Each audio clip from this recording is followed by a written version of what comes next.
கேட்டிருக்கிற கேள்வி மிக எளிமையான கேள்வி. இந்த வாழ்க்கை, நாம் வாழ்ந்து கொண்டிருக்கிற வாழ்க்கை வசந்தமான வாழ்க்கையா, அதாவது மகிழ்ச்சியான பூந்தோட்டமான வாழ்க்கையா, அல்ல போராட்டமான வாழ்க்கையான்னு மிக எளிமையா கேட்டுட்டோம். ஆனால் கேள்வி எளிமையான கேள்விதானே தவிர அதில் பதில் ரொம்ப ஆழமா இருக்கும். ஆழமான பதில்களை எல்லாம் மிக அற்புதமாக அருமையா எடுத்து சொன்னார். நிறைய எடுத்துக்காட்டுகளை மிக அருமையா சொன்னார்.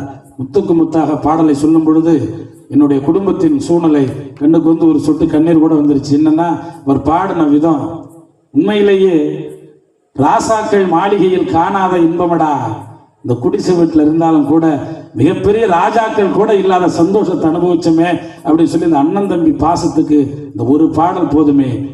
மனைவின்னு ஒருத்தவங்க வந்ததுக்கு பிறகு இந்த குடும்பம் எப்படி போகுது, அதுல தவறு இல்லை. என் தாய் என் மீது கொண்ட பாசத்தில் அவர்கள் பங்கு போட வந்து விட்டார்களே என்பதில் எந்த கோளாறும் இல்லை, எந்த குழப்பமும் இல்லை. என் தாய்க்கு என்னன்னா, என் பாசம் பறிபோகுதே அப்படிங்கிற ஒரு இழப்பு. என் மனைவிக்கு என்னன்னா, அந்த ஸ்தானத்தை விட்டு கொடுக்கறதுக்கு அவங்களுக்கு மனசு வரல. இதில் குறுக்க ஒரு நாங்கள் பாலமா இருக்கணும். அந்த பக்கம் போய் அம்மா அவ ஏதாவது பேசிட்டு போறாம்மா, நீ ஏம்மா அதை காதல வாங்குற, சும்மா இருமா அப்படின்னு சொல்லிட்டு இங்க வந்து அடியே எங்க அம்மாவுக்கு இப்பயே 72 வயசு ஆயிடுச்சு, மிஞ்சி மிஞ்சி போனா அது என்ன ஒரு 2-3 வருஷம் உயிரோட இருக்குமா, கொஞ்சம் அட்ஜஸ்ட் பண்ணிக்குமான்னு இரு பக்கமும் மத்தளம் மாதிரி அங்கே இங்கே அலைஞ்சு எப்படியோ அந்த பேலன்ஸ் பண்ணி இந்த குடும்பத்தை, எங்க அம்மாவையும் நான் விட்டு கொடுத்துடக்கூடாது, என் மனைவியையும் நான் இழந்துடக்கூடாது, அந்த குடும்பத்தில் நடுப்புற கிடந்துக்கிட்டு தத்தளிச்சு உங்களுக்கு மத்தியில் அந்த வாழ்க்கையில் எவ்வளவு போராட்டத்தை நாங்கள் சந்திக்கிறோம். எங்க அண்ணனோட ஒரு காலத்தில் மகிழ்ச்சியா இருந்த என்னை தூக்கி கொஞ்சினார். இன்னைக்கு திருச்சியில் இருக்கிறார், மிகப்பெரிய பொறியாளரா. காலம் வாழ்க்கையினுடைய மாற்றம் அவரை மனநோயாளி ஆக்கிடுச்சு. எங்க நிற்கிறாருன்னே தெரியல. இன்னைக்கு இந்த மேடையில் உட்கார்ந்து இருக்கிறேன். 13 நாளா தேடிட்டு இருக்கிறோம். திடீர்னு ஒரு நாள் கரிசல் குளங்கிற ஊர்ல இருந்து போன் வந்துச்சு. ராம்நாத் டிஸ்ட்ரிக்ட்ல போய் கார் வச்சு தேடுறோம், கிடைக்கல. காலம் தன்னுடைய 2 மகன்களுக்கு நல்ல வாழ்க்கை கொடுத்தார். 2 பேரும் பொறியாளராக இருக்கிறான். ஒரு மகள் என்னுடைய அண்ணியார் 13 நாளா கண்ணீர் வெடிச்சுக்கிட்டு இருக்கிறாங்க. எங்க இருக்கிறாருன்னே தெரியல. என்னையெல்லாம் வளர்த்து ஆளாக்கியவர், படிக்க வச்சார். 3 டிகிரி, 10ஆம் வகுப்புல நான் ஃபெயில், 3 சப்ஜெக்ட்ல ஃபெயில் ஆனேன். ஆங்கிலத்தில், கணிதத்தில், சோசியல் சயின்ஸ் 3 சப்ஜெக்ட் ஃபெயில். திரும்ப எழுதுறான்னு சொல்லி நான் படிச்சிருக்கிறேன், என் தம்பி படிக்கணுமே அப்படின்ட்டு அவர் 1 டிகிரி தான் வாங்கினார், பி. என்னை 3 டிகிரி வாங்க வச்சு என்னை இந்த இடத்துல அமர்த்திருக்கிறார். ஆள் எங்க இருக்கிறாருன்னே தெரியல. பாசம் நினைச்சோன்னே அவர் பாடும்போதே கண் கலங்கிடுச்சு. அண்ணன் தம்பி பாசத்தை பங்கு போடுறீங்களே சொன்னார். உண்மையிலேயே எத்தனை இடத்துல எத்தனை தாய்மார்கள், எத்தனை பெண்கள் நம்முடைய கணவனும் அவர் கூட பிறந்தவரும் அந்த மாமியார் மாமனாரோட நிம்மதியா வாழணும்னு மனசார நினைக்கிற பெண்கள் எத்தனை பேர். ஏன்னா நீங்கள் வாழ்ந்து, நான் உங்களை குறை சொல்லலை, நீங்க இங்க வாழ்ந்து உங்களுடைய வாழ்க்கை முறையே மாத்திட்டு வர்றீங்க. அதுல எந்த எண்ணளவும் எங்களுக்கு குறைபாடு இல்லை. நாங்கள்லாம் பார்த்தீங்கன்னா இருந்த இடத்துல இருக்கிறோம். நீங்கள் இடம்பெயர்ந்து வருகிறீர்கள். தந்தை பாசத்தை இழக்கிறீங்க, தாயின் அரவணைப்பை இழக்கிறீங்க, சகோதரத்தை இழக்கிறீங்க. ஏன் கடைசியில் நீங்கள் கும்பிடுகிற குலதெய்வத்தை கூட மாற்றிக்கிட்டு வர்றீங்க. இல்லைன்னு மறுக்கல. ஆனாலும் நீங்கள் வந்ததற்கு பிறகு விரல் விட்டு எண்ணக்கூடிய அளவுக்கு தான் சில குடும்பங்கள் ஒன்றாக இருக்கிறது. அந்த மனமுறிவு, மனமாற்றம் எங்கே இருக்கிறது, எவ்வளவு வேதனைகள் நாங்கள் வாழ்ந்துகிட்டு இருக்கிறோம்னு மிக அற்புதமான பாடல்களை, கருத்துக்களை எல்லாம் எடுத்து சொன்னார். அதாவது வாழ்க்கைன்னா வழிகள் இருக்கும், வழிகளோட தான் வாழ்ந்து ஆகணும். போராட்டம் ஒண்ணும் இல்லைங்க. அம்பானியை போய் கேட்டு பாருங்க, மிகப்பெரிய உலக பணக்காரர் பட்டியலில் இருக்கிறார். அவர்கிட்ட போய் கேட்டீங்கன்னா அவரும் அவருடைய கடன் பட்டியலை வாசிப்பார். அவருக்கு தகுந்த கடன் இருக்கு. எல்லாருக்குமே பிரச்சனைகள் இருக்கு. பண பிரச்சனை. எனக்கு ஒரு பிரச்சனைனா, பணம் தேவைக்கு அதிகமாக பணம் இருக்கிறவன்ட்ட நிம்மதியை தேடிட்டு நினைக்கிறான், நிம்மதி இல்லாம இருக்கிறான், அன்புக்கு ஏங்குகிறாங்க. ஒரு காலத்துல எங்க அப்பா கூப்பிட்டு என்ன உட்கார வச்சு, சின்ன பயல, எங்க அப்பா அடிக்கடி பாடின பாட்டு என் காதுல ஒலிக்குது. சின்ன பயலே செய்தி கேளடா, நான் சொல்ல போற வார்த்தையை நல்லா எண்ணி பாரடா, நீ எண்ணி பாரடா. சின்ன பயலே செய்தி கேளடா. வேப்பமர உச்சியில் நின்று பேய் ஒண்ணு ஆடுதுன்னு விளையாட போகும்போது சொல்லி வைப்பாங்க. வேலையற்ற வீணர்களின் மூளையற்ற வார்த்தைகளை விளையாட்டாய் கூட நீ நம்பி விடாதேன்னு சொல்லி எங்க அப்பா பள்ளிக்கூடமே போகாதவருங்க.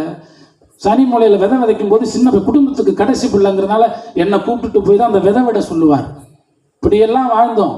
அந்த பாசம் எல்லாம் காலப்போக்கில் பார்த்தினா இந்த மனைவின்னு ஒருத்தவங்க வந்தது பிறகு மாறி போகுது அப்படின்னு சொல்லி அருமையா தன்னுடைய வாதத்தை நிறைவு செய்து சென்றிருக்கிற அன்பு தம்பி ஹரி அவர்களுடைய வாதத்தை வச்சு பார்க்குறப்போ, இந்த வாழ்க்கை போராட்டமான வாழ்க்கை தானே.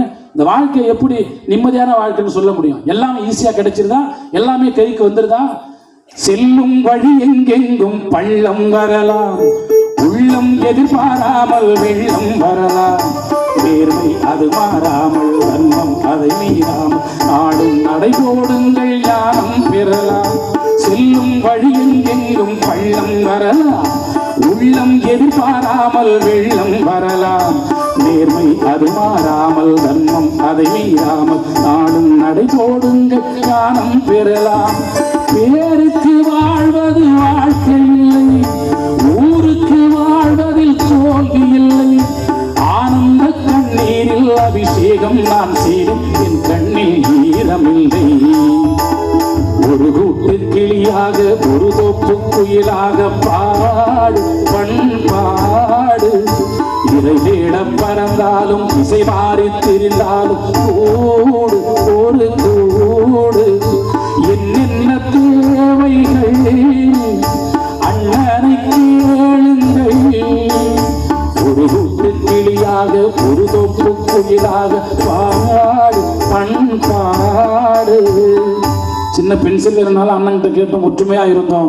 எல்லாத்தையும் இழந்துட்டு நிற்கிற வாழ்க்கையான்னு கேள்வி கேட்டிருக்கிற அன்பு தம்பி ஆசிரியர் ஹரிக்கு பதில் சொல்ல அன்பு தங்கை இலக்கியா அவர்களை அன்போடு உங்கள் பெருத்த கரவொலியோடு அழைக்கிறோம்.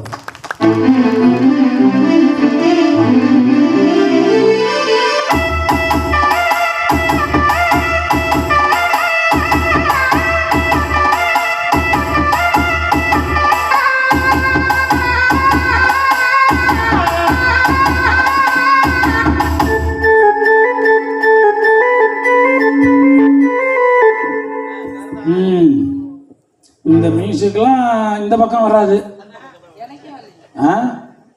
கூடியிருக்கும் பக்த கோடி பெருமக்களே, உங்கள் அனைவருக்கும் என் முதற்கண் வணக்கத்தை தெரிவித்துக் கொண்டு, என் மரியாதைக்கும் மதிப்பிற்கும் உரிய நடுவரையா அவர்களே, என் சக போட்டியாளர்கள் பேச்சாளர்களே, உங்கள் அனைவருக்கும் என் மனமார்ந்த வணக்கத்தை தெரிவித்துக் கொண்டு, இந்த பொன்னான வேளையிலே இந்த அம்பாள் முன்னாடி இந்த அம்மனை துதிக்காம இருந்தா அது தப்பு இல்லையா? என்னுடைய சார்பா அம்மனுக்கு ஒரு சின்ன ஒரு பாட்டு. என்னதான் இந்த பாட்டை தமிழ் சினிமால என்னதான் மாத்தி அமைச்சாலும் இது அம்மனுக்குரிய பாட்டுங்கிறதுல எந்த ஒரு மாற்றமும் இல்லை இல்லையா?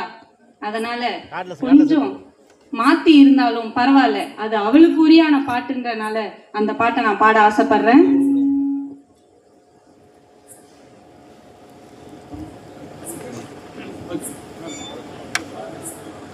கற்பூர நாயகியே கனகவல்லி, காளி மகமாயி கருமாரியம்மா. கற்பூர நாயகியே கனகவல்லி, காளி மகமாயி கருமாரியம்மா. பொற்கோவில் கொண்ட சிவகாமியம்மா, பொற்கோவில் கொண்ட சிவகாமியம்மா. பூவிருந்த வள்ளி தேவயானையம்மா. கற்பூர நாயகியே கனகவல்லி, காளி மகமாயி கருமாரியம்மா.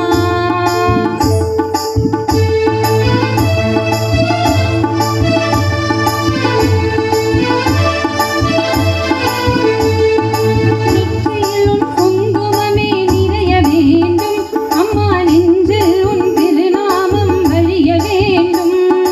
நெற்றியில் உன் குங்குமமே நிறைய வேண்டும் அம்மா, நெஞ்சில் உன் திருநாமம் வழிய வேண்டும்.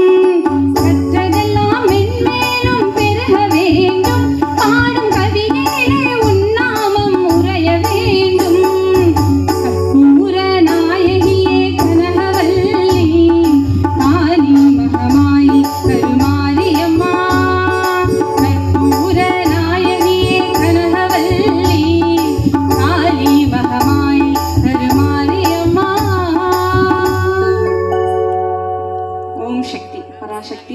ஜோரா கேட்டது அருமையான ஒரு அற்புதமான கீதம். அம்மனை வணங்கி துவங்குங்க. அம்மனோட அருள் எல்லோருக்கும் எல்லா இன்பமும் மகிழ்ச்சியும் கிடைக்கட்டும். நன்றி. நடுவர் அவர்களே, இன்றைய தலைப்பு என்னன்னு நானும் கேட்க வேணான்னு தான் நினைச்சேன். ரொம்ப பிராக்டிஸ்லாம் பண்ணேன். இதுல ஏதாவது ரெக்கார்டு வசதி இருக்குமா? இருக்குமா தம்பி? கோச்சிக்காதீங்க நடுவர் அவர்களே.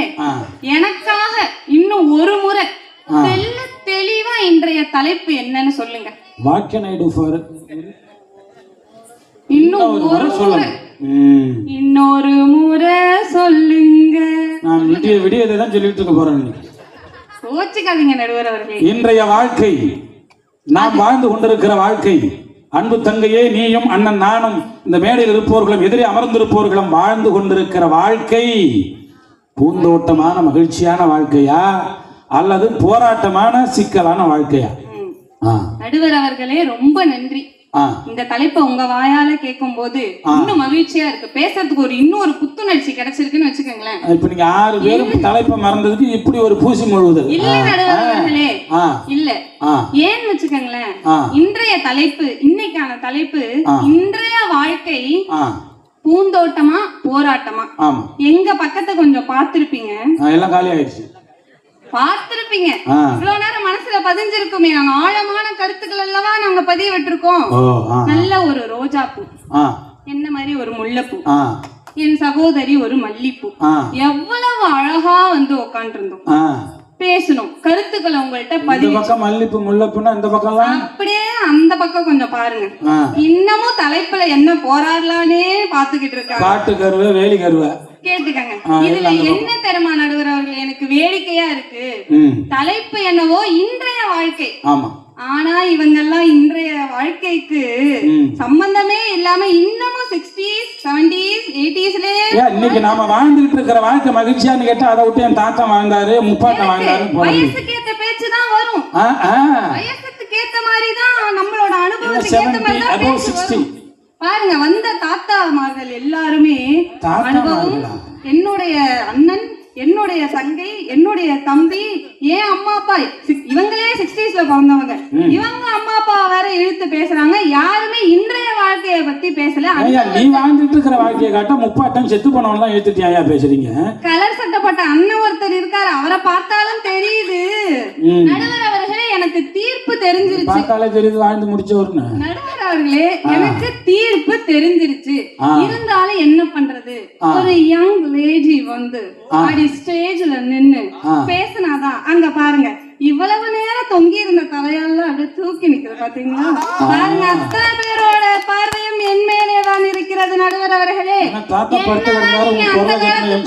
போட்டு போட்டு போட்டு எல்லாரு காதையும் தெரிக்க விட்டாலும் இப்படி ஒரு இந்த காலத்தை நம்ம பதிவிடுறதுக்கு என்ன மாதிரி ஒரு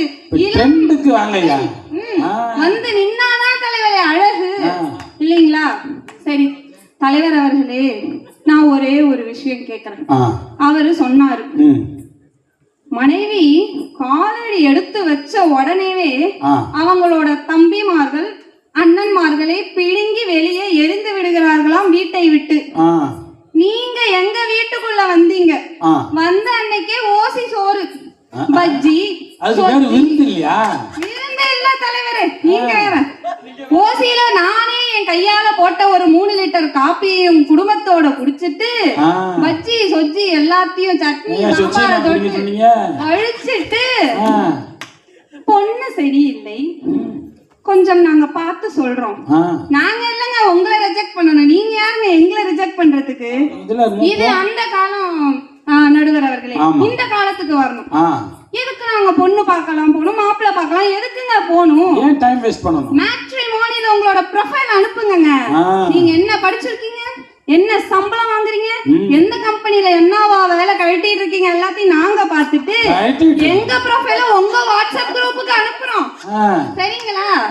இப்படி போயிட்டு இருக்க இந்த காலகட்டத்துல அடி எடுத்து வச்ச உடனே என் அண்ணன் தம்பியை புடுங்கி போட்டுட்டா. நாங்க ப்ரொஃபைல்ல போட்டிருக்கோம் நடுவர் அவர்களே, அண்ணன் தம்பி கூடாது. ஆமா, அண்ணன் தம்பி இருக்க கூடாது. அடுத்து ஒரு முக்கியமான விஷயம் நோட் பண்ணிக்கங்க.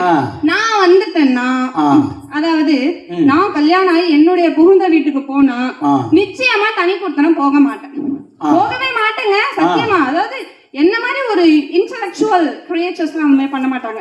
ஆனா என் மாமியாரும் மாமனாரும் தனி கொடுத்தனம் ஜாலியாக போலாம், அவங்க வாழ்க்கைய சந்தோஷமா இருக்க. நீ தனி கொடுத்தனம் போக மாட்ட. நான் காலடி எடுத்து வைத்தால் தனி கொடுத்தனம் போக மாட்டேன். ஏன்னா அது சொந்த வீடு. ஏன் சொந்த வீட்டுல இருந்து நீங்க என்ன பிரிச்சு கூட்டு வரலாம், நான் வந்து கேளுங்க மக்களே. ஒரு பெண் குழந்தை கேளுங்க மக்களே, இது வந்து கேளுங்க நடுவரையா கருத்து. ஒரு பெண் குழந்தை வீட்டுல பிறக்குது. சீரியஸா பேசுற, சீரியஸா கேளுங்க, சிரிக்காதீங்க, எனக்கு சிரிப்பு. எடுத்து மேல வச்சுக்கிறேன். மகாலட்சுமி வீட்டுக்கு வந்துட்டாளா? வந்ததுல இருந்து தந்தையோட அரவணைப்புல வளர்றோம். அண்ணன் தம்பி இருக்காங்க, அவங்களோட அரவணைப்புலையும் பாதுகாப்புலையும் வளர்றான். கல்யாணம் ஆகுது. அதுக்கு முன்னாடி ஒரு ஸ்டேஜ் இருக்கு, சொல்ல மறந்துட்டேன். காதல் வருது. அவனுடைய நச்சரிப்புலையும் ஒய்யரிப்புலையும், நீ அவங்கிட்ட பேசாத, நீ உன் வீட்டுல இருந்து இத்தனை மணிக்கு என்ன பார்க்கவா, இத்தனை மணிக்கு பேசு, அந்த நச்சரிப்பு, அந்த பிக்கல் புடுங்கல் எல்லாத்தையும் தாங்கிக்கிறோம். அவனோட இதுல செக்யூரிட்டியில கொஞ்ச நாள் வாழ்றோம். அப்புறம் கல்யாணம். அது அவன் கூடவோ வேற யார் கூடவோ, அது காலகட்ட சூழ்நிலையை தவிர்த்து அவனுக்கு செட் ஆகவில்லை என்றால் டாக்ஸிக்கான பீப்பிள் எல்லாம் சேர்க்க கூடாது நடுவரையா. நாங்க என்ன அந்த காலமா? இந்த இப்படி இருந்தா சந்தோஷமா தான் இருப்பீங்க. அந்த கால வாழ்க்கையை பத்தி பேசுறது. இந்த கால வாழ்க்கை பூந்தோட்டமா தானே இருக்கணும். அதுக்குதான் நாங்க வந்து புத்திசாலித்தனமா, அவன் டாக்ஸிக் என்று தெரிந்த உடனே அவனை கட் பண்ணி விட்டு, வீட்டில் பார்க்கும் மாப்பிள்ளை வந்து வசதியாக இருக்கிறாரா, வீடு இருக்கா, நிலம் இருக்கா, ஐடியில் ஒர்க் பண்ணுகிறாரா, பேக் வச்சிருக்கிறாரா, okay, you are rejected. No, selected. மண்ணில முடியலனாலும் பரவாயில்ல, அதுக்கு முன்னாடி தொப்பை இருந்தாலும் பரவாயில்ல, நாங்க பாத்துக்கிறேங்க, நான் பாத்துக்கிறேன். உங்க மாமிய, உங்க அம்மாவையும் உங்க அப்பாவையும் தனிப்படுத்தணும், போய் ஜாலியாக இருக்க சொல்லுங்க. அவங்களுக்கு ஒரு வாழ்க்கை வேணுமா? காடு வாங்கு, வீடு போங்கறப்ப போய் தனியா ஜாலியா இருக்கணுமா? அவர்களுக்கும் இந்த காலகட்டத்தை தகுந்த மாதிரி வாழ்றதுக்கு சொல்லி கொடுக்கிறோம் நாங்க. உள்ள வந்த உடனேவே குடும்பத்துல இருக்கிற மூத்த உறுப்பினர்களுக்கு நீங்க சொல்லி கொடுக்கிறீங்க. நடுவர் அவர்களே, இன்னமும் உங்க பையனோட இண்டிபெண்டன்ட், உங்க பையனை டிபெண்ட் பண்ணி வாழாதீங்க, வெளி உலகத்துக்கு போங்க, போய் நீங்க சுதந்திரமா இருங்கன்னு நாங்க அவங்கள அன்போடும் அரவணைப்போடும் அனுப்புகிறோம். இந்த ஊர்ல உள்ள பிள்ளைகளுக்கு கத்து கொடுக்க வந்திருக்கிறோமா நீ? ஆமா ஆமா நடுவர் அவர்களே, எத்தனை இளைய தலைமுறை என்ன பார்த்து கத்துக்குது. என்னம்மா கை தட்டுங்கம்மா, மாமியார்லாம் பக்கத்துல இருக்காங்களோ, சரி விடுங்க, வாட்ஸ்அப்ல ஒரு வணக்கம் போட்டு வைங்கம்மா, நான் அப்புறமா பார்த்து ரிப்ளை பண்ணுவேன். அப்பா அக்கா கை தூக்குங்க அக்கா, நல்லா எண்ணினமாடா நீ.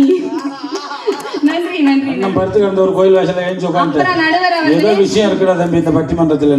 சீரியஸான ஒரு விஷயத்துக்கு வர நடுவர் அவர்களே. ஆமா, முக்கியமான பகுதி வந்துருச்சு. ஏந்திரி பொண்ணு ஏஞ்சிட்டாரு. எழுத்து வந்து வேட்டி அவரும் கிளப்பி விடணும், சேப்பு வேட்டியை கிளப்பி விடு. நடுவர் அவர்களே, நானும் அவரும் ஒரே கலரில் தான் ஆடை அணிவித்திருக்கோம். ஆனால் எங்களுடைய கருத்திற்கும் எங்களுடைய கருத்தோட தூரம் பாத்தீங்கன்னா பூமிக்கும் நிலாவிற்கும் உள்ள தூரமாக இருக்கிறது. ஏனால் அவர் இன்னும் அந்த காலத்திலே சிக்கி கொண்டு இருக்கிறார்.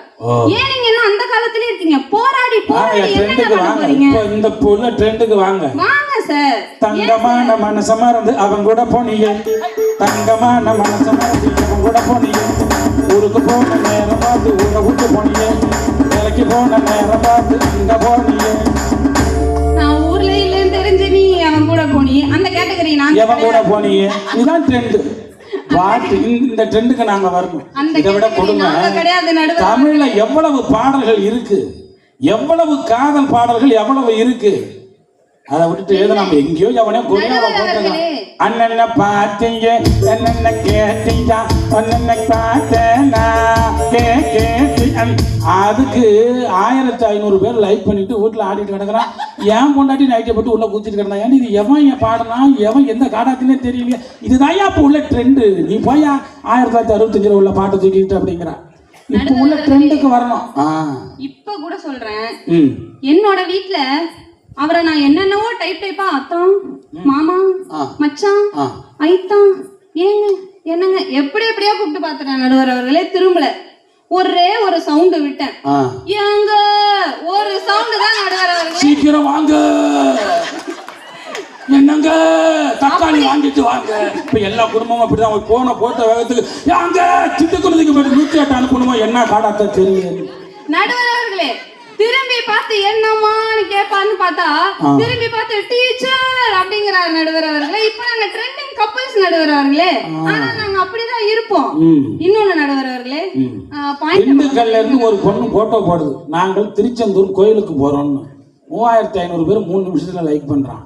ஒருத்தன் போடுறான், ஏ பாசிட்டிவ் ரத்தம் தேவை, உடனடியாக அணுகணும்னு ஒரு வேலும் தொட்டு பார்க்கல. உலகம் எங்கேயோ போயிட்டு இருக்கு. அப்படின்னு சொல்ல முடியாது நடுவர் அவர்களே. ஏனென்றால் இன்றைய வளர்ந்து வரும் டெக்னாலஜி, வளர்ந்து வரும் சயின்ஸை வச்சு என்னென்னவோ சாதிச்சுட்டு இருக்காங்க மக்கள் எல்லாம். இன்றைக்கு ஒன்னே ஒண்ணு சொல்லிக்கிறேன் நடுவர் அவர்களே, வீட்டில் உள்ள ஆண் வேலைக்கு செல்றார், கிளம்பிட்டார், 8 மணிக்கு ஷார்ப்பா டிஃபன் வந்துருது. ஒரு சில வீட்டுல தப்பலாம், அவங்க ஸ்விக்கில ஆர்டர் போட்டுக்கலாம், அது இன்றைய காலகட்டம் தான்.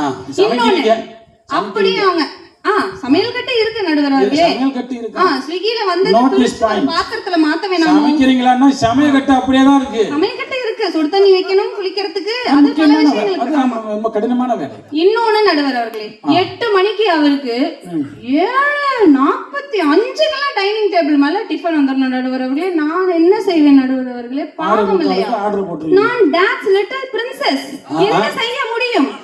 அதனாலதான் 6:45 இந்த ட்ராக்கையும் டி-ஷர்ட்டையும் போட்டு சிங்கப்பெண்ணேன்னு கிளம்பி ரெடியா இருப்பேன் நடுவர் அவர்களே.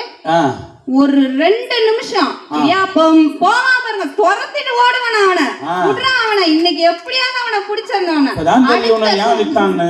அடுத்த சவுண்ட் இடியாப்பம் சொல்றதுக்கு முன்னாடி அவனை பிடிச்சிட்டேன் நான் இன்னைக்கு ஒண்ணு, 4 இடியா அப்படி சொல்ற சிங்கக்குட்டி. இடியாப்பம் சொல்ல இவங்களுக்கு வேலையை மிச்சம் பண்றதுதான் இடியாப்பம் வியாபாரம் பண்ணிட்ட நீ. ஆமா, இன்றைய தலைமுறை நடுவர் அவர்களே தெரிஞ்சுக்கங்க இன்றைய வாழ்க்கை எப்படி போயிட்டு இருக்குன்னு. அவனுக்கு ஒரு வருமானம், எனக்கும் ஒரு லாபம். அவனை பிடிச்ச ஒரு 4 இடியாப்பம், அது கூட அந்த கேவலமான தேங்காய் பால், அதை வாங்கிட்டு வந்து என்னுடைய கணவருக்கு அன்பா நான் வந்து 7:45 அப்படி வச்சு, கேவலமான தேங்காய் பாலை வாங்கி என்னுடைய அன்பான அதை நம்ம சாப்பிட போறது இல்ல தலைவர் நடுவர் அவர்களே, அவர் தானே சாப்பிட்டுட்டு சந்தோஷமா. இன்னொன்னு இது கருத்துக்கு வாங்க. அவர் வீட்டை விட்டு கிளம்புகிறாரா? கிளம்புனதுக்கு அப்புறம் என்ன நினைச்சிட்டு இருக்கார், நம்ம மாட்டு வேலைக்கு வந்துட்டோம், இவன் நல்லா மினுக்கா மேக்கப்ப போட்டுட்டு டிவி ஆன் பண்ணிட்டு கம்முன்னு உட்காந்துட்டு டிவி பாப்பா, ஏதாவது சமைப்பா, சமைக்காட்டி போவா, ஸ்விக்கில எப்பவும் போல ஆர்டர் போடுவா. ஓகே, நாங்க ஆர்டர் போடுறோம், ஒத்துக்கிறோம், எல்லாமே ஸ்விக்கில தான் வருது, ஒத்துக்கிறோம். ஆனா நீங்க நைட்டு வந்து கழட்டி போட்ட சட்டை அதை யார் துவைக்கிறது? நீங்க சாப்பிட்டுட்டு பாதி கையை கூட கழுவாம அரையும் குறையுமா கழுவிட்டு பேண்ட்லயே தொடச்சிட்டு போவீங்க, யாருங்க எடுக்கிறது? எடுக்கணும், நடக்கணும், சிங்க்ல போய் போடணும், இடியாப்பம் வாங்கிட்டு வந்த பாத்திரத்தையும் சேர்த்து தேய்க்கணும். பெரியவர்களா கவனிங்க, எடுக்கணும், நடக்கணும், சிங்க் வரைக்கும் போகணும், சிங்க்ல கொண்டு போடணும், இடையில 4 வேலை இருக்கு, தட்டை தூக்கி எவ்வளவு வேலை பார்த்துட்டு இருக்கோம் நாங்க. எவ்வளவு கடினமான உழைப்பு. 8 மணிக்கு கணவர் வெளியில போனார் அல்லவா, நாங்க கணவர் வெளியே போனார் அல்லவா, போயிட்டார் அல்லவா, வேலைக்கு போயிட்டார் அல்லவா, கிளம்புனாரோ இல்லையோ, கட்ட கட்ட கட்ட கட்ட அவ்வை சண்முகில பாட்டு ஓடுற மாதிரி சும்மா மின்னல் வேகத்துல அவருடைய பேண்ட் சட்டையை எடுத்து உள்ள ஏதாவது காசை எப்படி மறந்து வச்சிருப்பான் அந்த முட்டாபை, அதை எடுத்து நம்ம சொருகிட்டு அதை எடுத்து கொண்டு போய் வாஷிங் மிஷின்ல போட்டு அதுல 1 ரூபாய் காயின் விழக்கூடாது, 5 ரூபாய் காயின் விழக்கூடாது, அந்த கண்டிஷன் எல்லாத்தையும் ஃபாலோ பண்ணணுங்கிறதுக்காக தான் நாங்க பேக்கெட்டை செக் பண்றோம். அந்த காசை எடுத்து நம்ம முந்தானையில முடிஞ்சிட்டு அவன் பேண்ட் சட்டையை போட்டுட்டு அந்த சிங்க்ல இருக்க பாத்திரத்தெல்லாம் தேய்ச்சிட்டு வீட்டை வந்து பெருக்கிட்டு. ஆக்சுவலா இப்ப நான் ஒரு விஷயம் மறந்துட்டேன், வீட்டை பெருக்குவதற்கு புதிய கண்டுபிடிப்பு ஒண்ணு இருக்கு. அப்படி இப்படி ரவுண்டா தட்டு மாதிரி ஒண்ணு இருக்கும், அதை அப்படி லைட்டா ஆன் பண்ணி விட்டோம்னா கட கட கட கட கட கட கட பெருக்கி விட்டுருவாங்க. இன்றைய வாழ்க்கை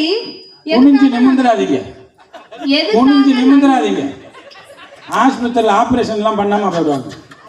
இன்றைய வாழ்க்கை என்னவா இருக்கணும் நடுவர் அவர்களே? இன்றைய வாழ்க்கை நீங்க சொல்றபடி பூந்தோட்டமா தானே நடுவர் அவர்களே, உட்காந்து பெருக்கி மாப்ப போட்டு போராடக்கூடாது நடுவர் அவர்களே. போராட்டமே வேண்டாம்.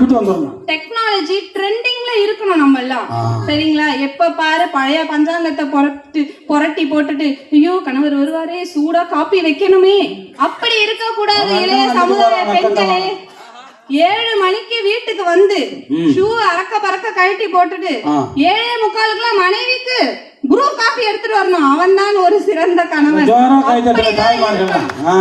அப்படி இருந்தா அங்க மாரடிச்சுட்டு அவன் ஆபீஸ்ல போர் அடிச்சு கடைசி அவங்க இருக்கிற டென்ஷன்ல அங்க இருந்து வந்து கூலா உங்களுக்கு காஃபி போட்டு மனைவி இந்தாங்க மனைவி, அது ப்ரூ காபி. ஏன்னா வீட்ல நாம இவ்வளவு வேலை பாக்குறோம் இல்லையா, ஆணும் பெண்ணும் சமம் இல்லையா? நான் காலையில காஃபி போடுறேன், காலையில நான் இடியாப்பம் வாங்கி தரேன், நீ மாலையில காஃபி போடு, நைட்டுக்கு ஏதாவது வாங்கி கொடு. இதுதானங்க வாழ்க்கை, 2 பேரும் சமமா, அதுதான் சரி இல்லைங்களா? இப்படி நடந்துட்டு இருக்கிற இந்த வாழ்க்கை எதுலங்க உங்களுக்கு போராட்டம் இருக்கு? சரி, ஆடி மாசம் வந்துருச்சு, ஒரு 100-200 இப்படி தள்ளுவான், நம்ம கடைக்கு தள்ளுவாங்க. சாரி நடுவர் அவர்களே, தள்ளுவாரு. அவரை தள்ளிட்டு கடைக்கு போனா ஒரு புடவை எடுத்து தர மாட்டாரு நடுவர் அவர்களே. போயிட்டு போனை பார்க்க உட்கார்ந்தவர் தான். ஆனா இல்ல சிலையா மாறிட்டாரா, இல்ல போனும் இல்ல வேற கிரகத்துக்கு எங்கேயும் போயிட்டாரா? நம்ம துணி வாங்க போற கடையில ஏங்க ஆடி மாசம் துணி கடைக்கு போய் எப்படிங்க நிம்மதியா காலையில போயிட்டு ஒரு அரை மணி நேரம் ஷாப்பிங்ல யாராவது வெளியில வர முடியுமா? எந்த ஆம்பளையாவது கூட வராங்களா? வர்றதில்லை. ஆனா நாங்க ஆடி மாசம் போன உடனே நீங்க புடவை தேட ஆரம்பிச்சிருவீங்க. போன உடனே வீணா போன ஸ்டூல் நாங்க புடவை வாங்குறோம். இன்றைய காலகட்டத்துல நாங்க எங்க வாழ்க்கையை பூந்தோட்டமா ஆக்கணும், உங்க வாழ்க்கையை சேர்த்து பூந்தோட்டமா ஆக்கணும். அதுக்கு என்ன பண்ணணும் நடுவர் அவர்களே? சிறப்பான ஒரு ஐடியா. நாங்க என்ன வச்சிட்டு இருக்கோம்? அமேசான் வச்சிட்டு இருக்கோம், பிளிப்கார்ட் வச்சிட்டு இருக்கோம், மீஷோ வச்சிட்டு இருக்கோம். ஓகேங்களா? கணவர் தான் அமேசான்ல வாங்குற மாதிரி இல்ல, மீஷோ கணவர் தான் எனக்கு கிடைச்சாரு. இட்ஸ் ஓகே, புடவையை தேடுவோம். ஆடி மாசம் கடையில போடுற ஆஃபரை விட இந்த ஆன்லைன்ல போடுற ஆஃபர் ரொம்ப பிரமாதமா இருக்கு நடுவர் அவர்களே. லிங்க் அனுப்புறேன், நீங்க வந்து அக்காவுக்கு கொடுங்க. ரொம்ப பூரிச்சு போயிடுவாங்க. உங்கள்கிட்ட நாங்க உங்களை கூட்டு கடைக்கு போய் ஒரு நாள் ஃபுல்லா உட்கார வைக்கிறது இல்ல. ஆண்களுக்கு இதெல்லாம் ஒரு பிளஸ் பாயிண்ட் இருக்கா இல்லையா? சொல்லுங்க அங்கிள், சொல்லுங்க சார். ரொம்ப முறைக்கிறீங்களே, நான் பெண்கள் பக்கம் திரும்பிக்கிறேன். பரபரப்பா எங்கிட்ட இருக்கிற ஒரு ஆண்மகனை கொண்டுட்டு போய் ஜவுளி கடை வாசல்ல நாய் உட்காந்துருக்காது, அத மாதிரி நான் ஆன்லைன்லயே ஆர்டர் போட்டுக்கிறேன். இந்த பக்கம் ரொம்ப டேஞ்சரா இருக்கு, நான் இங்கேயே போக்கஸிங் இங்கேயே வச்சுக்கிறேன். அதனால உங்களுக்கு எவ்வளவு டைம் சேவ் ஆகுது, ஆஃபர்ல கிடைக்குது, வீட்டுக்கு வாசல்லே வருது, என் பேர் உங்க பேரை சேர்ந்த மாதிரி. இந்த ஆர்டர் போட்டது யாருங்க? அதுல மட்டும் தான் சேர்ந்து வருது, ஏன்னா கட்டுறது நான்ல. நடுவர் அவர்களே, அதுக்கும் ஒரு தீர்வு வச்சிருக்கேன். நீங்க வெளியில போறீங்களா வேலைக்கு? வீட்டு ஆள் வேலைக்கு போயிட்டாரா? நான் மட்டும் என்ன சளைச்சவங்களா? படிச்சிருக்கோம்ல, டபுள் டிகிரி. மாப்பிள்ள சிங்கிள் டிகிரி, நான் டபுள் டிகிரி. வேலைக்கு அனுப்பல, சும்மா இருப்பேனா? ஆன்லைன்ல ஒர்க் பண்றேன். அவர் 8 மணிக்கு வீட்டை விட்டு வெளியே போனா நான் 9:30 என் லேப்டாப் அப்படி தொடர்ந்து அப்படியே சும்மா மேல ஷால போட்டு மீட்டிங் அட்டெண்ட் பண்றேன். அப்படிதான் நடுவர் அவர்களே, இந்த காலகட்டத்துல இப்படி இருந்தாதான் வாழ்க்கையை ஓட்ட முடியும். ஒருத்தர் மேல மட்டுமே பாரத்தை சுமக்க முடியாது. இருவரும் சேர்ந்து உழைச்சாதான் அந்த குடும்பத்தை முன்னுக்கு கொண்டு வர முடியும். இப்ப தங்கச்சி சொல்றதுல நிறைய விஷயம் இருக்கு. என்னன்னா, நீ வேலைக்கு போயிடுறியா, நீ போயிட்டு வரைக்கும் நான் ஏன் சும்மா இருக்கணும்? நான் ஏதாவது ஆன்லைன்ல ஷாப்பிங் அதுன்னு பத்தி ஒர்க் பண்ணி நானும் சம்பாதிக்கிறேன். நடுவர் அவர்களே, நான் சொல்ல வர கருத்து என்னன்னா, இன்றைய காலகட்ட பெண்கள் வேலைக்கு மட்டும்தான் போகணும்ட்டு இல்ல. இன்றைய காலகட்டத்துல ஒரு ஆண் துணைய தூக்குறதுக்கு, அந்த குடும்பத்தை மேல கொண்டு வரதுக்கு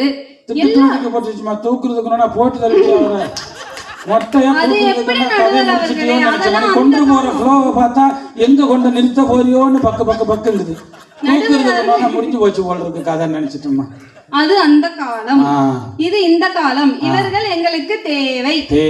அதனாலே அவர்களை சேஃப்டி அண்ட் செக்யூரோட ஒரு போடாமல் பத்திரமாக பார்த்துக்கொள்வோம். ரொம்ப பேம்பர் பண்றோம் நாங்க. அங்க பேங்க் பேலன்ஸ் இல்லனா கட்டு. பேங்க் பேலன்ஸ் இல்ல நடுவர்களே, பேம்பர். அவர்கள் வந்து குழந்தை போல நாங்க பாத்துக்கிறோம்.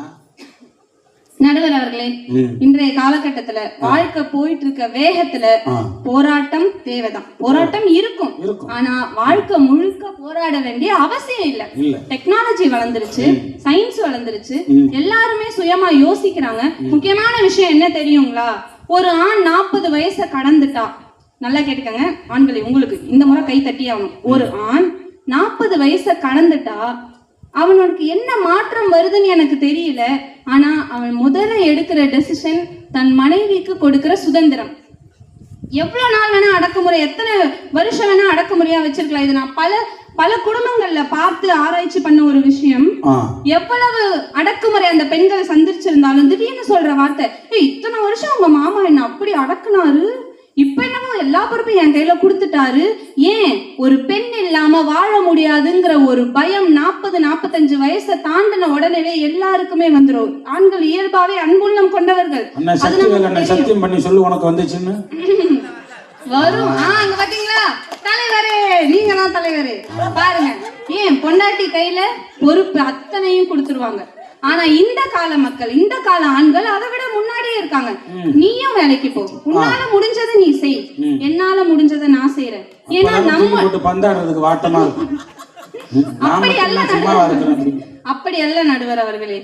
எல்லா பெண்களுக்கும் சமமுரிமை கொடுக்கும் மனப்பக்குவம் இந்த கால ஆண்களுக்கு நிறைய இருக்கு. அதை நான் பாராட்டுறேன். ஆனாலும் நீங்க படுத்துற பாட ஒரு பக்கம், அது அப்புறமா நான் பேசுறேன்.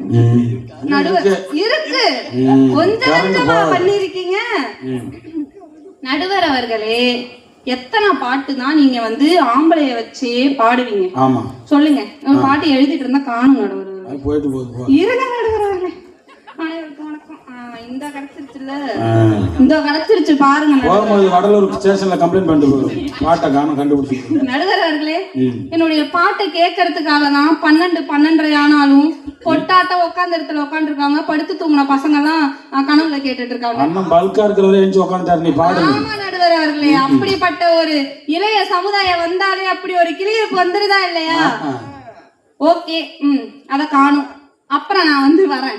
இருங்க நடுவர் அவர்களே, கொஞ்சம் தேடிட்டு வந்தா அவகாசம் கொடுங்க. எவ்வளவு காலத்துக்கு முத்துக்கு முத்தாக அதான் நடுவர் அவர்களே, ஒரு வெறி வந்தது. ஓகே, வந்துருச்சு நடுவர் அவர்களே. எத்தனை பாட்டு தாங்க ஆம்பளைங்களை வச்சே பாடிட்டு இருப்பீங்க? முத்துக்கு முத்தாக, சொத்துக்கு சொத்தாக, மகனே. எனக்கும் இழுக்க வரும் பாருங்க. மகனே மகனே கலை கோரி தோல்வி கிடையாது, கிடையாது. என்னுடைய குருவின் தயாரிப்பு அப்படி. ஆமாம், போடுங்கள் ஐயா பாட்டை. நீ பாட்டையில மியூசிக்.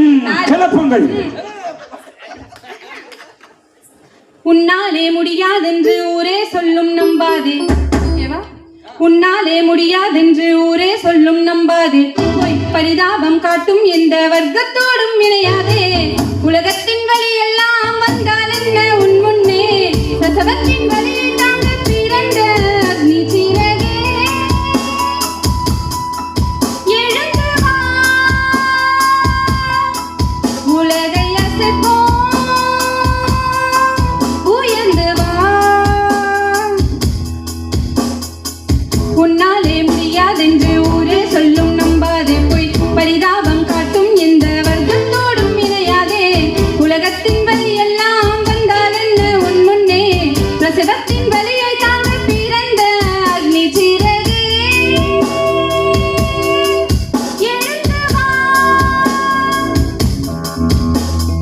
ஏறு ஏறு ஏறு நெஞ்சில் வலிமை கொண்டு ஏறு. உன்னை பெண் என்று கேலி செய்த கூட்டம் ஒரு நாள் உன்னை வணங்கிடும், உயர்ந்து நில்லு. ஏறு ஏறு ஏறு நெஞ்சில் வலிமை கொண்டு ஏறு. உன்னை பெண் என்று கேலி செய்த கூட்டம் ஒரு நாள் உன்னை வணங்கிடும், உயர்ந்து நில்லு. நடுவர் அவர்களே, இந்த பாட்டு எப்படி இருந்தது? ஒரு உற்சாகமா, ஒருத்தனுக்கு வாழ்க்கையே போயிட்டு வருத்தப்படுறவன கூட அப்படியே சும்மா தூக்கி வாழ்டான்னு சொல்ற அளவுக்கு இருக்கா இல்லையா வரி? ஆமாம் நடுவர் அவர்களே. இன்னொரு விஷயம், நான் ஒரு சின்ன கதை ஒண்ணு சொல்ல விருப்பப்படுறேங்க. இந்த கதையை எல்லாருமே இந்த காலகட்டத்துக்கு இந்த கதை ஒரு இந்த மைண்ட் செட், இந்த மென்டாலிட்டிக்கு இந்த கதை அவசியமா தேவை. இந்த காலத்துக்கு. ஆமா, இந்த காலத்துக்கு. ஏன்னா வாழ்க்கைனா என்ன நடுவர் அவர்களே? நீங்க சொல்லுங்க. தெரியல. வாழ்க்கை என்பது சம்பாதிக்கக்கூடிய வாழ்க்கை என்றால் 1000 இருக்கும், வாசல் தோறும் வேதனை இருக்கும். வாழ்க்கை என்றால் 1000 இருக்கும், வாசல் தோறும் வேதனை இருக்கும். வந்த துன்பம் எதுவென்றாலும் வாடி நின்றால் ஓடுவதில்லை, வாடி நின்றால் ஓடுவதில்லை. எதையும் தாங்கும் இதையும் இருந்தால் இறுதி வரைக்கும் அமைதி இருக்கும். நன்றி நடுவர் அவர்களே, என் மனசுல இருந்ததை அப்படியே பாடிட்டீங்க. ரொம்பவே நன்றி நடுவர் அவர்களே. பாட நினைச்சேன், அப்படி தொண்டையில நின்னுச்சு, நீங்க கண்டுபிடிச்சிட்டீங்க. என்னயா பேசினீங்க? 3 பேர் பேசினீங்க. பாப்பா பேசிட்டு பாரியா பேச்சு பேசுமா. அந்த வாழ்க்கை எங்களுக்கு தெரியும், அப்படியே நாங்க பேசுவாங்க. உண்மையிலேயேம்மா நம்ம தாய்மார்கள்லாம் கை தட்டுங்க. இந்த நிறைவு பகுதியில பேசுறது மிகப்பெரிய கடினமான வேலை. ஆரம்பத்தில் 2-3 பேர் பேசும்போது பேசிடலாம். 5வது பேச்சாளராக இறங்கி நல்ல கருத்துக்களை, நல்ல தரமான கருத்துக்கள்லாம் சொல்லிட்டு இருக்கு. சொல்லுங்கம்மா. நடுவர் அவர்களே, உங்களையெல்லாம் வீட்டுல வச்சுட்டு மேய்க்கிறத விட இது ஒரு பெரிய கஷ்டம் இல்ல நடுவர் அவர்களே. சொன்னது சொந்த காசுல சூனியம் வச்சுக்கிறது. அதற்காக நீங்க தீர்ப்புல அப்படி சாஞ்சிடக்கூடாது. என்றைக்கும் நீங்க புடிச்ச தராச இப்படியே தான் வச்சிருக்கணும். இப்படியே வச்சிருக்கணும். ஆமா நடுவர் அவர்களே, இப்படியே வச்சிருந்தானா உங்க வீட்டு நம்பர் எனக்கு தெரியும். அப்ப நீங்க சேஃப்டியா வீடு போகணுமா இல்லையா, திறக்கணுமா இல்லையா, புரிஞ்சுக்கங்க நடுவர் அவர்களே. உங்களுக்கு சேர்த்து தான் பேசிட்டு இருக்கேன். ஆமா, என்னன்னா வாழ்க்கை என்பது சம்பாதிக்கிற பணமா இல்ல, இன்னைக்கு வரும் நாளைக்கு போயிடும், என்னைக்குமே கையில இருக்காது.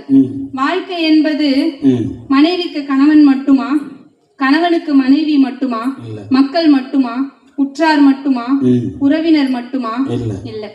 உன்னுடைய வாழ்க்கை, உன் சுயம், உன் சுய வாழ்க்கையில நீ யாரு, நீ திரும்பி பார்த்தா உன்கிட்ட என்ன இருக்கு. காசு இருக்கலாம், பணம் இருக்கலாம், அது இல்ல. நீ 4 பேரை சிரிக்க வச்சியா, உன்னால 4 பேர் சந்தோஷமா இருந்தாங்களா, உன்னுடைய வாழ்க்கை முறை எப்படிப்பட்டது. நடுவர் அவர்களே, ஒரே ஒரு விஷயம், வீட்டுல சண்டை வரும், சண்டை சச்சரவு மிகவும் எப்படி சொல்றது, சொடக்க போற நேரத்துல நல்ல குடும்பம் நாரி போகும். அது நம்மளுடைய பிறவி குணம் நடுவர் அவர்களே. என்ன செய்வது, மாறவே மாட்டேங்குது நடுவர் அவர்களே. அதை விடுங்க, அது இன்னொரு பட்டிமன்றத்தில் நம்ம சந்திக்கலாம். அப்படி இதுக்கு ஒரு பட்டிமன்றமா வச்சு நடத்துவோம். ஆமா நடுவர் அவர்களே, பெரிய டாபிக் கவர் பண்ண நிறைய போர்ஷன்ஸ் இருக்கு. நடுவர் அவர்களே, வாழ்க்கை என்பது நீ வாழும் முறை, தனிப்பட்ட நீ, உன்னுடைய வாழ்க்கை, நீ வாழும் முறை. ஒரு கணவன் மனைவி சண்டையிடும் போது ஒரு கணவன் எப்ப தெரியுமா மனசுடைஞ்சு போவான். அவன் கையில பணம் இல்லாம, தன் குழந்தைகளுக்கு வாங்கி தர முடியாம, தன் மனைவி கேட்டதை வாங்கி தர முடியாம இருக்கிற நேரத்துல எந்த மனைவி எந்த எதிர்பார்ப்பும் இல்லாம அப்படி 1 இன்ச் அனுசரிக்கிறாங்களோ, அதே கணவன் மனைவி கிட்ட, மனைவி கோபமா இருக்கும் போது, மனைவிக்கு வேற ஒண்ணு இல்ல, வீட்டுல இருக்கிற மக்களுக்கு உள்ள வரும்போது ஒரு சிரிப்பு, அது என்னைக்குமே வராது. வறுமையில் கணவனையும் முதுமையில் மனைவியையும் யாரு விட்டு கொடுக்காம நேசிக்கிறார்களோ அந்த வாழ்க்கை சொர்க்கமானது. சொர்க்கமானது நடுவர் அவர்களே. மனைவி கோபமா இருக்கும் போது ஒரு சின்ன அனுசரிச்சு போங்களேங்க. கோபமா இருந்து அப்பேற்பட்ட பத்திரகாளி என்னதான் வதம் பண்ண உடனே இன்னும் அந்த ரத்தம் எல்லாம் பார்த்த உடனே அம்பாளுக்கு கோபம் தாங்கல, ஆடுறா ஓடுறா, தலையில ஒரு கையில தலை ரத்தத்தை குடிச்சிட்டு, பிடாரின்னு ஏன் பேர் வந்தது, அந்த மயிர் எல்லாம் அப்படி விரிச்சிட்டு ஆடி ஓடி வரா. சிவபெருமான் ஒரு சிறந்த கணவர்னு இங்க காட்டுறாரு. என் மனைவி என்ன கோபப்பட்டாலும் என் மேல இருக்கும் அன்பின் பால் அவ என்ன செய்வான்னு பாருங்க அப்படின்னு சிவபெருமான் கபால்னு படுத்துறாரு. எட்டு ஒரே மிதி முடிஞ்சதே இல்ல நடுவர் அவர்களே. மிதிச்சது யார, பரமேஸ்வரன் அல்லையா, பார்வதி பரமேஸ்வரன் அல்லையா, அவளுடைய சரி பாதி அல்லையா. ஆமா தானே நடுவர் அவர்களே. ஆமா, அவர் மேல அவ கால் பட்ட உடனே என்ன ஆயிடுது, ஐயோ நம்ம கணவன் மேல நம்ம காலை வச்சுட்டோமே அப்படின்னு அவளோட கோபம் எல்லாம் சர்ன்னு இறங்கிடுது. ஆக உங்களை அடிக்கணுங்கிறது எங்க நோக்கம் இல்ல, கிச்சன்ல தேய்ச்சிட்டு இருக்கிற பாத்திரத்தை எடுத்து உங்க மண்டை மேல வீசணுங்கிறது எங்க நோக்கம் அல்ல. வீசறதுக்கு முன்னாடி நீங்க அம்மா இன்னைக்கு லேட் ஆயிடுச்சுமா, கோச்சிக்காதமான்ற ஒரு வார்த்தை, நீங்க ஆஜராயிட்டா ஏன் ஆக்சன் இருக்க போகுது, ஆக்சனே கிடையாது, ரொமான்ஸா மாத்திடுவாங்க. பெண்களுக்குள்ள சக்தி அது. ஆண்களுக்கு எமோஷன்ஸ கண்ட்ரோல் பண்ண தெரியாது. ஆனா நாங்க மூட் ஸ்விங்ஸ்ன்ற பேர்ல பல ரூபம் எடுப்போம். திடீர்னு சிரிப்போம், திடீர்னு கோபப்படுவோம், திடீர்னு ஆனந்தமா இருப்போம், திடீர்னு அழுதுட்டு கிடப்போம். எல்லாத்தையும் நீங்க தாங்கிதானே, அதுக்கு தானே அமௌண்ட் கொடுத்து நாங்க வந்திருக்கோம் வீட்டுக்கு. சும்மாவா கூப்பிட்டீங்க? இல்ல புரியல, அமௌண்ட் கொடுத்தனா பேமெண்ட் பண்ணிருக்கோம் நடுவர் அவர்களே. என்னமா ஈஸி பண்ண மாதிரி சொல்றீங்கம்மா. எந்த வீட்லங்க எல்லாரும் விலை கொடுத்து வாங்கிட்டீங்கங்கற கணவன்கள். ஆமா அம்மா இதெல்லாம் விலை கொடுத்து வாங்குறது இல்லம்மா, இது வரதட்சணை எல்லாம் கிடையாது நாங்க வாங்குறது. புயல் வந்தா கவர்மெண்ட் என்ன செய்யுது, நான் வர்றதுக்கு தட்சணை இல்ல, உன்னை மேய்க்கிறதுக்கு நாங்க முன்கூட்டியே கொடுத்த அட்வான்ஸ். அது என்னைக்கா இருந்தாலும் நான் விட்டுட்டு போலாம், அதனால அட்வான்ஸ் வச்சுக்கோ. நான் கிளம்பும் இடையில ஒரு வார்த்தை சொன்ன திரும்ப சொல்லுமா, என்னைக்கா இருந்தாலும் நான் விட்டுட்டு ஓடலாம். உங்க டார்ச்சர் தாங்க முடியாம என்ன வாக்குமூலம் கொடுக்குறீங்கம்மா. இண்டிபெண்டன்ட் வுமன் நடுவர், இண்டிபெண்டன்ட் வுமன் ஏன் சொல்றேன் நடுவர் அவர்களே, இன்றைய காலகட்டத்துல அப்படி இருக்கு. அப்படி அச்சுர தும்மி கல்யாணமும் அச்சுன்னு மூச்சு விடுறதுக்குள்ள டைவர்ஸும் நடக்கிற இந்த காலகட்டத்துல ரொம்ப ஒரு சிலரோட வாழ்க்கை மட்டும்தான் வந்து மலர்ச்சியா இருக்கு. ஏன்னு கேக்குறீங்களா? அந்த வாழ்க்கையில ரெண்டு பக்கமுமே அனுசரணை இருக்கும். ஒரு பக்கம் சார்ந்து அனுசரிச்சுட்டு இருக்கிறது அது அனுசரணை கிடையாது, அது அன்பு கிடையாது. எது உண்மையான அன்பு அப்படின்னா ரெண்டு பக்கமுமே அனுசரிக்கணும். அனுசரணையில தாங்க இருக்கு வாழ்க்கையே. வாழ்க்கையோட தாற்பயமே அனுசரிச்சு போறதுதான், விட்டு கொடுத்து போகிறதுதான். கிராமத்துல காலங்காலமா சொல்லுவாங்க, விட்டு கொடுப்போர் கெட்டு போவது இல்லை. இதுதான் அது ஊருக்கும் பொருந்தும், உள்ளத்திற்கும் பொருந்தும், வீட்டுக்கும் பொருந்தும். நடுவர் அவர்களே, என்னதான் இந்த பேச்சை வந்து நம்ம பல வண்ணமா கலந்து என்னதான் ஒரு காமெடியா எடுத்துட்டு போனாலும் உண்மையான கருத்து இதுதான். வாழ்க்கைய ஒரு ஃப்ளோல கொண்டு போங்க. ஏங்க ரொம்ப போய் கொண்டு போனா பொழுது விடிஞ்சிடும். விடியட்டும், விடிஞ்சாலும் பரவாயில்ல. என் கருத்துக்களை பதிவு வைக்கணுமா? நடுவர் அவர்களே, மகாபாரதத்துல இருங்க நடுவர் அவர்களே, மகாபாரதத்தில் மகாபாரதம் இல்லையா, தூய தமிழில் வருகிறேன். மகாபாரதத்தில் போர்க்களத்தில், சரிங்களா, யோசிச்சுட்டு ரூட்டிங் ஆயிட்டு இருக்கு நடுவர் அவர்களே. மகாபாரதத்தில் போர்க்களத்தில் அர்ஜுனன் இருக்கிறான், பரந்தாமன் இருக்கிறான், கிருஷ்ணன் எதிரே அஸ்வத்தாமன் இருக்கிறான். அஸ்வத்தாமன் கிட்ட நாராயண சேனைன்னு ஒண்ணு இருக்கு. நாராயண சேனை இருக்கு. அது என்ன பண்ணும்? நாராயண சேனை அர்ஜுனன் சொல்றான், கண்ணா நாராயண சேனை ஏவ போறான், அவ்வளவுதான், இதோட நம்ம காலி, முடிஞ்சது கதை. ஏய் இடியாப்பா சொல்லாதடா, கரண்ட் கட்டாச்சுன்னா எனக்கு பாயிண்ட் வராதுடா. டேய் அவன் சிம்பாலிக்கா க்ளோஸ். ஏய் இருடா, இந்த பாயிண்டோட முடிச்சிடுறேன். எங்க நடுவரை விட்டேன்? அவன் ரவா உருண்டை விக்கிறதுக்குள்ள முடிச்சிரு. நாராயண சேனை அதை ஏவிட்டானா இங்க கதை க்ளோஸ். ஆமா, நாராயண சேனை ஏவிட்டானா அழிஞ்சோம், ஒட்டுமொத்த கூட்டமும் காலி, ஒட்டுமொத்தமா அழிஞ்சோம். அஸ்வத்தாமன் கிட்ட நாராயண சேனை இருக்கு. நாராயண சேனையை ஏவிட்டான். கிருஷ்ணன் சொல்றான், எல்லாரும் கபால்னு போத்திட்டு கீழே படுங்க, இழுத்து போத்திட்டு தரையில தரமட்டமா படுத்துருங்க அப்படின்னு. எல்லாரும் யானை படை, குதிரை படை, இது தேரோட்டி எல்லாரும் இறங்கிட்டாங்க. எதிரி குதிச்சு ஐயோ போச்சு, உயிரை காப்பாத்திக்கிறான் சாமி அப்படின்னு சொல்லிட்டு கவுந்து அடிச்சு படுத்துட்டாங்க. இந்த பீமன் இருக்கானே மொரட்டு பைய, அவன் வந்து நெஞ்சை நிறுத்திட்டு, நான் அதை எதிர்கொள்வேன், என் சக்திக்கு முன்னாடி எதுவும் பஸ்பமாகி விடும் அப்படின்னு நிக்கிறான். ஏன்னா அவன் பலசாலி, தேகத்தால் பலசாலி, அவனுக்கு ஒரு பராக்கிரம சக்தி, மனபலம் குறைவானவன். போய் நிக்கிறான், எந்த சேனை வந்தாலும் என்ன எதுவும் அசைக்க முடியாது அப்படின்னு சொல்லி போய் அப்படி வந்து பாடி பில்டர் மாதிரி போய் நிக்கிறான். கிருஷ்ணர் பார்த்தான், முதேவி தங்குன மண்டையிலே கொட்டி படு கம்முனு, நானே மூடிட்டு படுக்கிறேன். ஓ தூய தமிழ் வந்து விலகியதற்கு சற்று மன்னிக்கவும், எல்லோருக்கும் எளிய முறையில் புரிய வேண்டும் என்று எந்த விட்ட கிருஷ்ணன் வந்தான், மட்டான்னு மண்டையில கொட்டி படுறா மூடிட்டு அப்படின்னா படுத்துட்டான். பீமன் வேற என்ன பண்றது? நடுவர் அவர்களே, பீமன் கண்ணனே சொல்லிட்டான், என்ன பண்றது அப்படின்னு படுத்துட்டான். படார்னு படுக்கல, கொஞ்சம் அவனோட பவர் எல்லாம் அடிக்கிட்டு படுத்துட்டான். நாராயண சேனை ஏவி விட்ட உடனே வந்தது. நாராயண சேனை எப்படின்னா, தன் எதிர்கொள்ள யாரு இருக்காங்களோ அவங்கள போய் அழிச்சணும். நாராயண சேனை வர்ற வேகத்துக்கு எதிர்த்து யார் நிக்கிறார்களோ அவரை அழித்து விடும் நாராயண சேனை. எல்லாரும் படுத்துட்டாங்க, எதிர யாருமே இல்ல. நாராயண சேனை என்ன ஆச்சு? நேரா வந்து ரவுண்ட் அடிச்சுட்டு போய் அஸ்வத்தாமன் ஏவி விட்டவன் நின்று கொண்டிருந்தான், அவன் மேலே போய் தாக்கியது. அவனே திருப்பிட்டு. ஆமா, நான் என்ன சொல்ல வர அப்படின்னா, எப்போதும் எல்லா நேரத்திலயுமே போராடி, எல்லா விஷயத்துக்கும் போராடாதீங்க. ரொம்ப சின்ன விஷயத்துக்குலாம் போராடுவாங்க வீட்டுல, அதை வச்சுக்காதீங்க. வாழ்க்கை அதோட ஃப்ளோல விடுங்க. எல்லா விஷயத்துக்கும் நான் பண்றேன், நான் பாக்குறேன், நான் தாங்க மாட்டேனா, நான் பார்க்க மாட்டேனா நிக்காதீங்க. ஒரு சில விஷயத்த 2 ஸ்டெப் பேக் அப்படி வந்து தள்ளி போக கற்றுக்கொள்ளுங்கள். ஆமா, ஒரு 2 ஸ்டெப் எப்பவுமே தள்ளி இருந்தே பாருங்க. ஒரு பிரச்சனை எப்படி தெரியும்? ரொம்ப பக்கத்துல போக போக போக ரொம்ப பெருசா தெரியும். அதுல இருந்து ஒரு 2 ஸ்டெப் பின்னாடி வந்தீங்கன்னு வைங்க, சீ இதுதானா அப்படின்னு தோணும். இதுதான் நான் சொல்ல வர கருத்து. எல்லா விஷயத்துக்கும் வாழ்க்கையில போராடாதீங்க.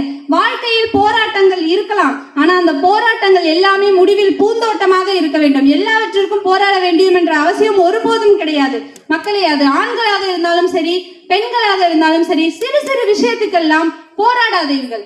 போராடி போராடி போராடி என்னங்க பண்ண போறீங்க? வயசு போயிடும், அதோ வழுக்க விழுந்துரும். ஐயா உங்களை சொல்லல, எனக்கும் இருக்கு, சும்மா வந்து ஹேர் ஸ்ப்ரே அடிச்சுட்டு வந்திருக்கேன், தப்பா நினைக்காதீங்க. அதனால ஆகவே சொல்லிட்டாரு நடுவர் ஐயா. எனது நேரம் முடிந்து விட்டது என்று நினைக்கிறேன். ஒரு சிறிய கதையோடு முடித்துக் கொள்கிறேன் அப்படின்னு உடனே பயம் வந்துருச்சா நடுவர் அவர்களே? பயப்படாதீங்க நடுவர் அவர்களே. ஒரு குரு இருந்தாங்க, வேகமா சொல்றோம் பாருங்க, ராப் மியூசிக்கர் மாதிரி. ஒரு குரு இருந்தா, ஒரு சிஷ்யன் இருந்தான். சிஷ்யனுக்கு வாழ்க்கையில நிம்மதிங்கிறது கிடையாது, பணம் காசு எல்லாம் நிறைய வச்சிருக்கான். குரு கிட்ட போய்க்கிறான், குருவே என்ன பண்ணாலும் மனசுல ஒரே போராட்டம் தாங்க. அவ்வளவு தேக்கி வச்சிருக்காரு மாப்பிள்ள, என்ன பண்ணாலும் போராட்டம் தான், ஒண்ணும் வேலைக்கு ஆகல, மனசுல ஒரு பொட்டு சந்தோஷம் இல்ல, கல்யாணம் இதுக்கே 2-3 பண்ணி வச்சிருக்கேன், அப்புறம் எப்படி நிம்மதி கிடைக்கும் அப்படின்னு வந்து குரு கிட்ட வந்து சொல்றாரு. குரு உடனே பார்த்தாரு. குரு தியானத்துல இருந்து எந்திரிச்சு அங்க என்ன தெரியுது அப்படின்னு கேட்டாரு. அது ஒரு பூந்தோட்டம். அந்த பூந்தோட்டத்துல பல பட்டாம்பூச்சி பறந்துட்டு இருந்தது, கலர் கலரா. அதுல போய் ஒரு பட்டாம்பூச்சியை பிடிச்சிட்டு வா அப்படின்னாரு. நான் பிடிச்சிட்டு வரேன் அப்படின்னு வேகமா போனான். ஆனா பட் எங்க தலைவர் கையிலே சிக்காத பட்டாம்பூச்சி அந்த சிஷ்யன் கிட்ட சிக்கிடுமா? ஒரு பட்டாம்பூச்சி கூட சிக்கல. அப்படி பிடிக்க போற நேரத்துல அவன் வேகமா ஓடி வந்த வேகத்தை பார்த்து அது பறந்து போயிடுச்சு. பயம், பட்டாம்பூச்சி இல்லையா, சிறு பூச்சி தானே, பறந்து போயிடுச்சு. அவனுக்கு என்ன ஆகுது, ஒண்ணு கூட சிக்க மாட்டேங்குது. எப்படா குரு மூஞ்சில போய் முழிக்கிறதுன்னு வெறி கொண்டு பாஞ்சு போய் பிடிக்கிறான். ஒரு பட்டாம்பூச்சி கூட சிக்கல. தோல்வியோட தலையை குனிஞ்சு, குரு என்னால முடியல, ஒரு பட்டாம்பூச்சி கூட சிக்கல, இதுக்கு மேல இன்னும் இந்த டிப்ரெஷன் வரதான் மண்டையில தாண்டவம் ஆடுது, என்னால முடியல குரு, என்னதான் நீங்க சொல்ல வரீங்கன்னு கேக்குறான். பிடிக்கல இல்லையா, விட்டு என் கூட நடந்து வா. அது ஒரு ஒத்தையடி பாதை. 2 பேரும் நடந்து போறாங்க. குரு முன்னாடி போறான், சிஷ்யன் வந்து பின்னாடி நடந்து வந்துட்டே இருக்காங்க. பாக்குறாங்க, சுத்தி முத்தி இயற்கை சூழ்ந்து அழகான ஒரு தோட்டம். போன உடனே அந்த பூந்தோட்டத்தோட மைய பகுதியை வந்து அடைஞ்சிட்டாங்க. மைய பகுதியில நின்று சுத்தி முத்தி பாக்குறாங்க. அவ்வளவு அழகா பூத்து குலுங்குது அந்த நந்தவனமே, அந்த பூந்தோட்டமே கலர் கலரா அழகழகா வண்ண வண்ணமா பூக்களோட செடி கொடிகளோட அவ்வளவு அழகா இருக்கு. இதெல்லாம் அவன் அப்ப பாக்கல, இப்ப நின்னு பார்த்து மெய் மறந்து அவன் ரசிச்சு நிக்கிறான். 5 நிமிஷம் அவன் மனசு அமைதியான உடனே எங்க இருந்து கிளம்பி அந்த கூட்டம் கூட்டமா வந்ததுன்னு தெரியல, அவ்வளவு வண்ணத்து பூச்சியும் அவங்க 2 பேரையும் வட்டம் அடிக்குது. ஒரு சில வண்ணத்து பூச்சி அவனுடைய மனசு அமைதியான காரணத்தினால அவன் கையிலே தானா வந்து உட்காருது. அவனுக்கு உடனே மன மகிழ்ச்சி ஆயிடுச்சு. குருவே பாத்தீங்களா, என் கையில பட்டாம்பூச்சி வந்து உட்காருது, நான் பிடிக்க போனப்ப அது கிடைக்கல, ஆனா இப்ப பாருங்க அது என் கையில வந்து நிக்குது. இதுதான் உன் வாழ்க்கையோட மந்திரம். நீ எதுக்கும் போராடி போராடி எல்லாத்துக்கும் சின்ன சின்ன விஷயத்துக்கெல்லாம் போராடி ஓடாத. ஒரு சில விஷயத்தை அப்படியே விட்டு நேரம் வரும்போது தானாக கிடைக்கும். ஆனா தானா கிடைக்கிறதுல ஒரு ருசி என்ன தெரியுமா? அவன் பிடிக்க போனது ஒரு பட்டாம்பூச்சி, தானா வந்து உட்கார்ந்தது பல பட்டாம்பூச்சி. இதுதான் வாழ்க்கையோட மந்திரம். சின்ன சின்ன விஷயத்துக்கெல்லாம் போராடி ஒண்ணும் பண்ண போறது இல்ல. பெரிய பெரிய விஷயம்லாம் நம்மளுக்காக காத்துட்டு இருக்கு. அதுக்காக நீங்க வெயிட் பண்ணுங்க. வெயிட் பண்றதுனால என்ன ஆயிட போறோம்? நம்மளாம் 2K கிட்ஸ். நான் வந்து 90s கிட்ஸ் ஆனாலும் 2K நிறுத்த மாட்டேன் இல்லையா? என்ன நடுவர் அவர்களே, அதனால எந்த விஷயத்துக்கும் போராடாதீங்க. அவங்கள மாரி போராடிட்டே உட்காராதீங்க. உட்கார முடியாம போராடுறாரு, அது எனக்கு நல்லா தெரியுது. அவரை நான் அனுப்புறேன். ஆமாம் நடுவர் அவர்களே, என் உரையை முடிக்கிறேன். போடுறா இடியாப்பத்தை இப்ப போடுறா, அவர் வர்றதுக்குள்ள கரண்ட் கட்ட நான் வீடு கொண்டிருக்கேன். நடுவர் அவர்களே, இந்த வாய்ப்பு அளித்தமைக்கு நடுவர் ஐயா அவர்களுக்கும் என்னுடைய அன்பு சகோதரர் அவர்களுக்கும் என் சக பேச்சாளர் அவர்களுக்கும் என் போட்டியிட்டு எனக்கு பேச்சுக்கு நிறைய வாய்ப்பு கொடுத்து நிறைய பாயிண்ட்ஸ் எடுத்து கொடுத்த என்னுடைய எதிர்கட்சியினருக்கும் அழகாக வாசித்த மியூசிக்கல் இன்ஸ்ட்ருமெண்டர்ஸ்க்கும் மைக் போட்டவங்க கோயில் சார்பில் அம்மன்லேருந்து எல்லாருக்குமே நன்றிங்க. ரொம்ப ரொம்ப நன்றிங்க. கோர்வையெல்லாம் வரலைங்க, டயர்ட் ஆயிடுச்சு. வரேங்க, பை. மாங்கொழுந்தே பூங்கரும்பே மறிக்கொழுந்து நாத்தே தாங்கி கடி தழுவி கடி தாழம்பூ காத்தே. மாங்கொழுந்தே பூங்கரும்பே மறிக்கொழுந்து நாத்தே தாங்கி கடி தழுவி கடி தாழம்பூ காத்தே.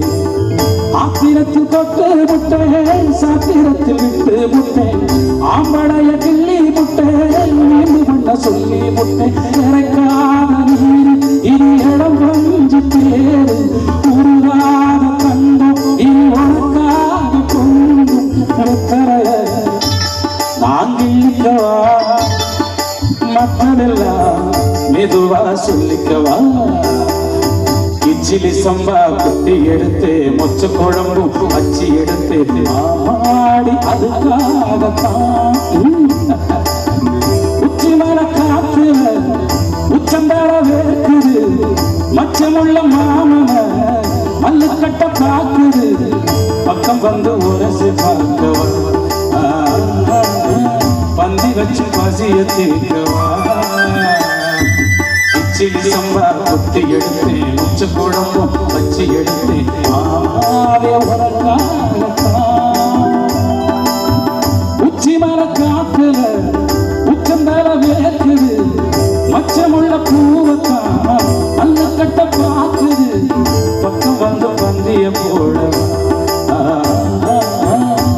வந்து பசிய தீர்க்கவா.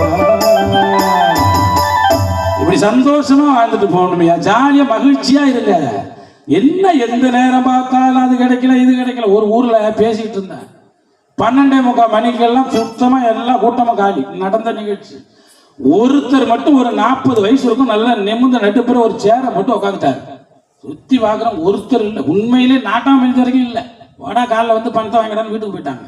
ஒருத்தர் மட்டும் அந்த அண்ணன் உட்காந்துருக்கார டிஷர்ட் அந்த இடத்துல சேரை மட்டும் அப்படியே முரட்டால அப்படி பயங்கரமா உட்காந்து ரசிச்சுக்கிட்டு இருந்தார். விடல, நானும் பேசிக்கிட்டே இருந்தேன். அண்ணா, என் பேச்சை கேட்டு இருந்து ஊரே உறங்கிய பொழுதும், என் பேச்சை கேட்டு அனைவரும் அலறடித்து ஓடிய பொழுதும் எனக்காக செவி கொடுக்கிறாயே அண்ணா, உனக்காக பேசுவேன், விடிய விடிய பேசுவேன். எடப்பாடா அப்படின்னாரு. ஏன் அப்படின்னா, நான் இந்த ஊர் கிடையாது, நான் இந்த ஊர் நினைச்சுக்காத நீ. பக்கத்துல 13 கிலோமீட்டர் என் ஊர். காலைல 5:15 தான் முதல் மினி பஸ். அதுக்காக உட்காந்துருக்குறோம். அது வரைக்கும் பேசணும். நான் பாருங்க, அவனுக்கு வர்ற மினி பஸ் வரைக்கும் பேசிட்டு இருக்கேன். சில இடத்துல போனா அது மாதிரி மாட்டிக்கணும். எத்தனை இடங்கள் உண்மையிலேயே அருமையான பேச்சு, நேரத்துக்கு தகுந்த பேச்சு. இன்னும் ஒரு 1/2 மணி நேரம் கூட பேச விட்டு கருத்துக்களை கேட்கலாம். ஆனா நம்மகிட்ட நேரம் இல்லை.